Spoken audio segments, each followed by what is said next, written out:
एक बार फिर आप सभी व्यूअर को मेरा नमस्कार, आदाब एवं सत श्री अकाल। मैं डॉक्टर विजय वर्मा और आप देख रहे हैं आपका अपना चैनल पेट हेल्थ केयर। आज का वीडियो हमारे जितने भी न्यू वेटनेरियन हैं जो नए नए फील्ड में प्रैक्टिस करने के लिए आए हुए हैं, जो हमारे हाइपोथर्मिया के केस को फॉलो कर रहे हैं, उनके लिए बहुत महत्वपूर्ण होने वाला है। आगे बढ़ने से पहले यदि अभी तक आपने हमारे चैनल को सब्सक्राइब नहीं किया है तो हमारे चैनल को सब्सक्राइब जरूर कर लें, साथ में बेल आइकन को जरूर प्रेस कर दें ताकि कोई भी इंफॉर्मेटिव वीडियो हमारे चैनल पर अपलोड हो उसका नोटिफिकेशन आपको तुरंत मिल जाए। तो आइए अब चलते हैं, सीधे हम बात करते हैं कि जो केस हमने कल के वीडियो में अपलोड किया था हाइपोथर्मिया का था, उसका स्टेटस क्या था। मतलब उस एनिमल का जो टेम्परेचर था वो 94 डिग्री फ़ारेनहाइट हमको मिला था। उस एनिमल का जो ह्यूमन मोटिलिटी थी वो नील पाई गई थी। उस एनिमल का जो म्यूकस मेम्ब्रेन था वो पेल हो गया था, मतलब येलोइश कलर आना शुरू हो गया था। ये जो हाइपोथर्मिया का केस हमको मिला था, ये एनिमल एक्चुअली में प्रेग्नेंट नहीं था, इसलिए हमने पहले दिन के जो ट्रीटमेंट में उस एनिमल को दिया है उसमें सबसे पहले हमने माइफेक्स यूज किया था। और माइफेक्स जो यूज किया था वो एक बॉटल यूज किया था जिसमें 50% हमने आईवी चढ़ाया था और 50% हमने सबकट यूज किया था। इसके अलावा जो दूसरा फ्लूइड हमने यूज किया था रेंटोज यूज किया था और वो 2 लीटर यूज किया था। इसमें जो विशेष ध्यान आपको ये देना है कि ठंड के मौसम में अगर किसी भी हाइपोथर्मिया के केस को आप ट्रीट कर रहे हैं और उसमें फ्लूइड थेरेपी आप दे रहे हैं तो सारे के सारे फ्लूइड को आप जरूर वार्म कर लें। जितने भी फ्लूइड हमारे हैं जिनको हमको वार्म करना है उसमें आपको विशेष ध्यान ये देना है कि बहुत ज्यादा गर्म भी ना हो। अगर इन बातों का आप ध्यान रखेंगे तो उस एनिमल में जो फ्लूइड का इफेक्ट है आपको बहुत जल्द देखने को मिलेगा और उसका कोई एडवर्स इफेक्ट आपको देखने को नहीं मिलेगा। इसके अलावा चूंकि ये एनिमल प्रेग्नेंट नहीं था और टेम्परेचर 95 के नीचे आ गया था, 94 डिग्री फ़ारेनहाइट था, इसलिए इस एनिमल में हमने डेक्सा का यूज किया था। इसके अलावा जो दूसरा इंजेक्शन यूज किया था एट्रोफिन सल्फेट का यूज किया था। इसके अलावा जो तीसरा इंजेक्शन यूज किया था मिलॉक्सिकैम यूज किया था जो प्लेन आता है। इसके अलावा जो चौथा इंजेक्शन यूज किया था हमने न्यूरोकाइन एक्सेल यूज किया था और जो 5वां इंजेक्शन यूज किया था वो फेरिटास का यूज किया था।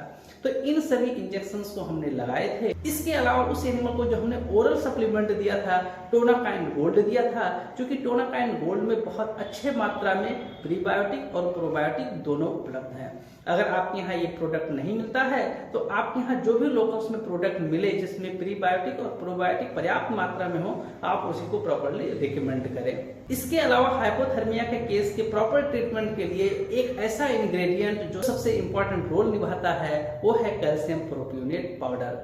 मैंने इस एनिमल में कैल्शियम प्रोपियोनेट पाउडर यूज किया था, जिसको मैंने उस ओनर को बताया था कि आपको इसको 1 महीना लगातार खिलाना है।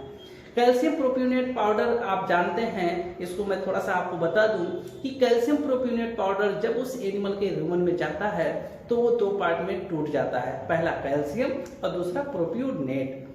याद होगा जब हमने पोस्टमार्टम ऑफ हाइपोथर्मिया बताया था तब उसमें मैंने आपको बताया था कि जो ह्यूमन के फ्लोरा होते हैं ये जो वहाँ फाइब्रस डाइट होता है उसका फर्मेंटेशन करते हैं और फर्मेंटेशन करने के बाद एक बहुत ही इंपॉर्टेंट वोलेटाइल फैटी एसिड का निर्माण करते हैं जिसको प्रोपियोनिक एसिड कहते हैं और इसी से वो एनिमल ग्लूकोज का फॉर्मेशन करता है।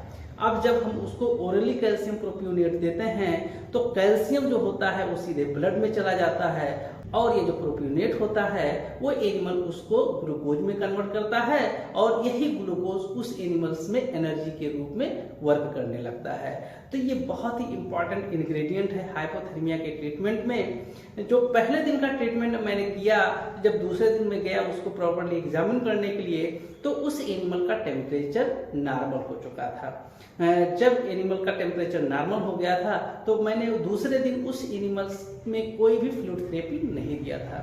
इंजेक्टेबल में जितना मैंने पहले दिन लगाया था 5 इंजेक्शंस डेक्सामेथासोन को छोड़ करके बाकी सारे के सारे इंजेक्शन दूसरे दिन मैंने रिपीट किए थे। इसके अलावा जो ओरल सप्लीमेंट दिया जा रहा था, ओरल सप्लीमेंट 1 हफ्ता के लिए हमने प्रीबायोटिक और प्रोबायोटिक रिकमेंड किया था और 1 महीना के लिए कैल्शियम प्रोपियोनेट पाउडर रिकमेंड किया था। तो हमने तीसरी बार जब मैं गया हूँ उस एनिमल के यहाँ तो मुझे कोई ट्रीटमेंट देने की आवश्यकता नहीं पड़ी क्योंकि वो एनिमल पूर्ण रूप से स्वस्थ हो गया था। एक चीज मैं इसमें बताना चाहूंगा, ये तो मेरा ऐसा केस था जिसमें पहले दिन ही उसका टेम्परेचर नॉर्मल हो गया था। लेकिन आपको फील्ड में कई ऐसे केस मिलेंगे जिसमें उस एनिमल का टेम्परेचर पहले दिन में नॉर्मल नहीं होता है। उस केस में अगर एनिमल प्रेग्नेंट है तो प्रेग्नेंट के केस में आपको डेक्सामेथासोन नहीं यूज करना है, और अगर प्रेग्नेंट नहीं है तो आप डेक्सामेथासोन यूज कर सकते हैं। प्रेगनेंसी के दौरान अगर उस एनिमल्स में आपको देना है कार्टिकोस्टेरॉइड तो आइसोफ्लुपेरिडोन आता है, आप उसका यूज करें। इसके अलावा सारे के सारे जो भी हमारे इंजेक्शंस हैं, जो भी मेडिकेशंस मैंने दिए हैं, दूसरे दिन भी रिपीट होंगे।